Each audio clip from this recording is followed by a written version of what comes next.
ગુજરાતના અનેક યુવક યુવતીઓ છે જે રાષ્ટ્રીય સ્તરે અને આંતરરાષ્ટ્રીય સ્તરે ગુજરાતનું અને તેમના જે તે જિલ્લાનું નામ રોશન કરી રહ્યા છે. તેવા જ એક પોતાના જિલ્લાનું નામ રોશન કરનાર શ્રદ્ધા પટેલ છે, જે મિસ ઇન્ટરકોન્ટિનેન્ટલ ઇવેન્ટમાં પસંદગી પામી છે.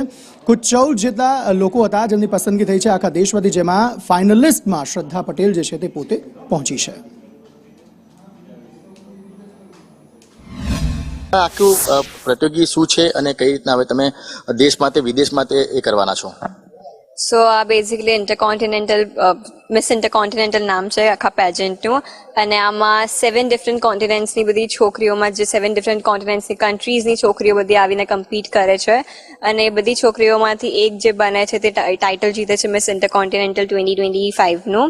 સો આ વર્ષે હું નેશનલ વિનર બની ગઈ છું. બેઝિકલી હું ઇન્ડિયામાંથી એક બની ગઈ છું, અને હું ઇન્ડિયાને રિપ્રેઝેન્ટ કરવા જઈ રહી છું ઇજિપ્તમાં નવેમ્બર મંથમાં at Miss Intercontinental 2025. Camera person Bhushan Chaudhary સાથે મનીષ પરમાર, સંદેશ ન્યૂઝ, સુરત.